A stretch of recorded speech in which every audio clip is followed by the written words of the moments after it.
СБУ провела багатоетапну спецоперацію, в ході якої нейтралізувала глибоко законспіровану диверсійно-розвідувальну групу ворога. Агенти Генштабу Збройних сил РФ готували теракт. Планували збити пасажирський літак над територією Росії чи Білорусі. У атаці на повітряне судно окупанти планували безпідставно звинуватити Україну та наших партнерів. Для вчинення провокацій зловмисники хотіли обстріляти цивільний борт з переносного зенітно-ракетного комплексу «Стінгер». Щоб викрасти і приховано вивезти за кордон іноземний ПЗРК, представники спецслужб країни-агресора дали відповідне завдання своїй агентурній групі.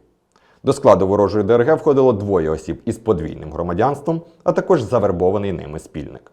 Їх діяльність координував росіянин Олександр Тютерєв. Він є кадровим співробітником Головного управління Генштабу Збройних сил РФ і має позивний «Морпех». Встановлено, що раніше він брав участь в організації серії терактів в Одеській області, за що перебуває у розшуку. За його завданням, ворожі агенти намагалися встановити зв'язки із представниками ЗСУ під виглядом патріотично налаштованих волонтерів.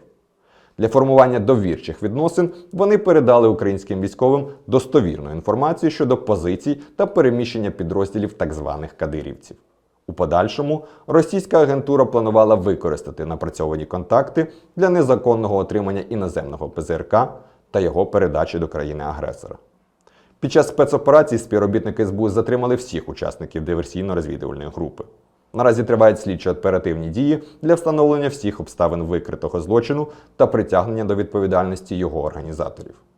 Одночасно з викриттям зазначених злочинних планів СБУ викрила факти, які засвідчують суттєвий рівень деградації розвідслужб РФ. Серед іншого, вдалося встановити, що Морпех брехав своєму керівництву про успіхи в Україні і давав підконтрольній йому ДРГ завдання щодо фальсифікації теракту в тилу України. Зокрема, вони готували постановочні фото та відеоматеріали про нібито напад на блокпост Сил тероборони.